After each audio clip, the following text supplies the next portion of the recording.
Anne of Green Gables, Chapter 17. A New Interest in Life. The next afternoon, Anne, bending over her patchwork at the kitchen window, happened to glance out and beheld Diana down by the Dryad's bubble, beckoning mysteriously. In a trice, Anne was out of the house and flying down to the hollow, astonishment and hope struggling in her expressive eyes. But the hope faded when she saw Diana's dejected countenance. "Your mother hasn't relented?" she gasped. Diana shook her head mournfully. "No. And, Anne, she says I'm never to play with you again. I've cried and told her it wasn't your fault, but it wasn't any use. I had ever such a time coaxing her to let me come down and say goodbye to you. She said I was only to stay 10 minutes, and she's timing me by the clock." 10 minutes isn't very long to say an eternal farewell in, said Anne tearfully. "Oh, Diana, will you promise faithfully never to forget me, the friend of your youth, no matter what dearer friends may caress thee?" "Indeed I will," sobbed Diana. "And I'll never have another bosom friend. I don't want to have. I couldn't love anybody as I love you." "Oh, Diana," cried Anne, clasping her hands, "do you love me?" "Why, of course I do. Didn't you know that?" "No." Anne drew a long breath. "I thought you liked me, of course, but I never hoped you loved me. Why, Diana, I didn't think anybody could love me. Nobody ever has loved me since I can remember. Oh, this is wonderful. It's a ray of light which will forever shine on the darkness of a path severed from thee, Diana. Oh, just say it once again." "I love you devotedly, Anne, and I always will. You may be sure of that," said Diana stanchly. "And I will always love thee, Diana," said Anne, solemnly extending her hand. "In the years to come, thy memory will shine like a star over my lonely life, as that last story we read together says. Diana, wilt thou give me a lock of thy jet-black tresses in parting to treasure forevermore?" "Have you got anything to cut it with?" queried Diana, wiping away the tears which Anne's affecting accents had caused to flow afresh, and returning to practicalities. "Yes, I've got my patchwork scissors in my apron pocket, fortunately," said Anne. She solemnly clipped one of Diana's curls. "Fare thee well, my beloved friend. Henceforth we must be as strangers, though living side by side, but my heart will ever be faithful to thee." Anne stood and watched Diana out of sight, mournfully waving her hand to the latter whenever she turned to look back. Then she returned to the house, not a little consoled for the time being by this romantic parting. "It is all over," she informed Marilla. "I shall never have another friend. I'm really worse off than ever before, for I haven't Katie Maurice and Violetta now, and even if I had, it wouldn't be the same.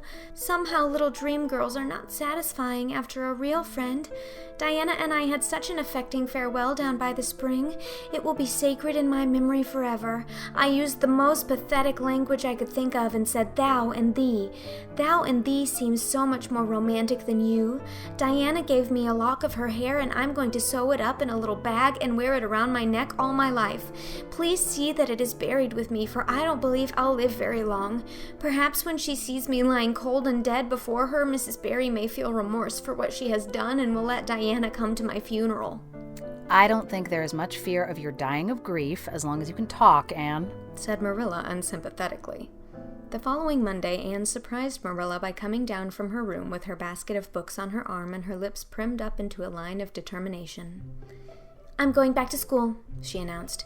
"That is all there is left in life for me, now that my friend has been ruthlessly torn from me. In school I can look at her and muse over days departed."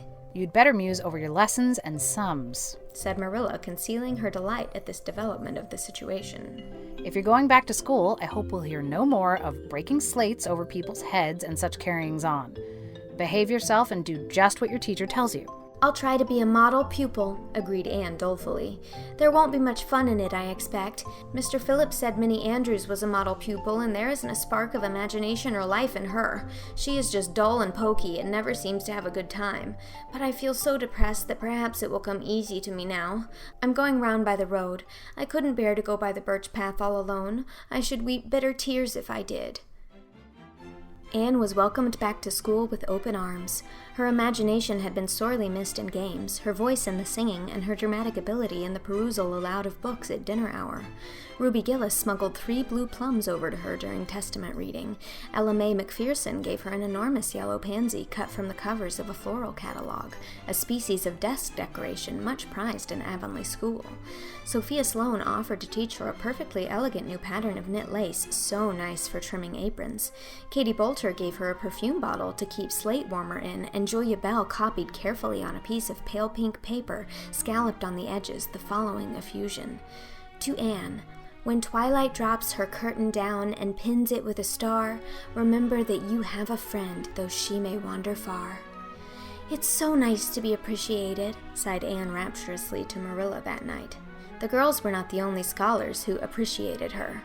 When Anne went to her seat after dinner hour, she had been told by Mr. Phillips to sit with the model Minnie Andrews, she found on her desk a big, luscious strawberry apple. Anne caught it up, all ready to take a bite, when she remembered that the only place in Avonlea where strawberry apples grew was in the old Blythe orchard on the other side of the Lake of Shining Waters. Anne dropped the apple as if it were a red-hot coal and ostentatiously wiped her fingers on her handkerchief. The apple lay untouched on her desk until the next morning, when little Timothy Andrews, who swept the school and kindled the fire, annexed it as one of his perquisites. Charlie Sloane's slate pencil, gorgeously bedizened with striped red and yellow paper, costing 2 cents where ordinary pencils cost only 1, which he sent up to her after dinner hour, met with a more favorable reception. Anne was graciously pleased to accept it, and rewarded the donor with a smile which exalted that infatuated youth straightway into the 7th heaven of delight, and caused him to make such fearful errors in his dictation that Mr. Phillips kept him in after school to rewrite it. But as the Caesar's pageant shorn of Brutus's bust did but of Rome's best son remind her more, so the marked absence of any tribute or recognition from Diana Barry, who was sitting with Gertie Pye, embittered Anne's little triumph. Diana might just have smiled at me once, I think, she mourned to Marilla that night. But the next morning a note, most fearfully and wonderfully twisted and folded, and a small parcel were passed across to Anne. Dear Anne, Mother says I'm not to play with you or talk to you even in school. It isn't my fault, and don't be cross at me, because I love you as much as ever. I miss you awfully to tell all my secrets to, and I don't like Gertie Pye one bit. I made you one of those new bookmarkers out of red tissue paper. They are awfully fashionable now, and only 3 girls in school know how to make them. When you look at it, remember, your true friend, Diana Barry. Anne read the note, kissed the bookmark, and dispatched a prompt reply back to the other side of the school. My own darling Diana, of course I am not cross at you because you have to obey your mother. Our spirits can commune. I shall keep your lovely present forever. Minnie Andrews is a very nice little girl, although she has no imagination, but after having been Diana's bosom friend, I cannot be Minnie's. Please excuse mistakes because my spelling isn't very good yet, although much improved. Yours until death do us part, Anne or Cordelia Shirley. P.S. I shall sleep with your letter under my pillow tonight. A or C.S. Marilla pessimistically expected more trouble since Anne had again begun to go to school, but none developed. Perhaps Anne caught something of the model spirit from Minnie Andrews. At least she got on very well with Mr. Phillips thenceforth. She flung herself into her studies heart and soul, determined not to be outdone in any class by Gilbert Blythe. The rivalry between them was soon apparent. It was entirely good-natured on Gilbert's side, but it is much to be feared that the same thing could not be said of Anne, who had certainly an unpraiseworthy tenacity for holding grudges. She was as intense in her hatreds as in her loves. She would not stoop to admit that she meant to rival Gilbert in schoolwork, because that would have been to acknowledge his existence, which Anne persistently ignored. But the rivalry was there, and honors fluctuated between them. Now Gilbert was head of the spelling class. Now Anne, with a toss of her long red braids, spelled him down. One morning Gilbert had all his sums done correctly and had his name written on the blackboard on the roll of honor. The next morning Anne, having wrestled wildly with decimals the entire evening before, would be first. One awful day they were ties, and their names were written up together. It was almost as bad as a take notice, and Anne's mortification was as evident as Gilbert's satisfaction. When the written examinations at the end of each month were held, the suspense was terrible. The first month, Gilbert came out 3 marks ahead. The second, Anne beat him by 5. but her triumph was marred by the fact that Gilbert congratulated her heartily before the whole school. It would have been ever so much sweeter to her if he had felt the sting of his defeat. Mr. Phillips might not be a very good teacher, but a pupil so inflexibly determined on learning as Anne was could hardly escape making progress under any kind of a teacher. By the end of the term, Anne and Gilbert were both promoted into the 5th class and allowed to begin studying the elements of the branches, by which Latin, geometry, French, and algebra were meant. In geometry, Anne met her Waterloo. "It's perfectly awful stuff, Marilla," she groaned. "I'm sure I'll never be able to make head or tail of it. There is no scope for imagination in it at all. Mr. Phillips says I'm the worst dunce he ever saw at it. And some of the others are so smart at it. It is extremely mortifying, Marilla. Even Diana gets along better than I do. But I don't mind being beaten by Diana. Even although we meet as strangers now, I still love her with an inextinguishable love. It makes me very sad at times to think about her. But really, Marilla, one can't stay sad very long in such an interesting world, can one?"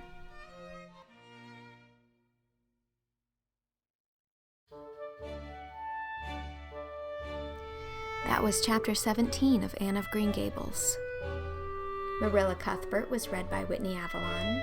Diana Barry was read by Sarah Grace Hart. And Anne Shirley was read by me, Mary Kate Wiles. It is also recorded and edited by me and executive produced by Shao Chih Kuo. This chapter was made possible by my patron Eileen Button. Thank you, Eileen. This Anne of Green Gables project is funded entirely through my Patreon, where if you join at any level, you can have access to the first 35 chapters of the book.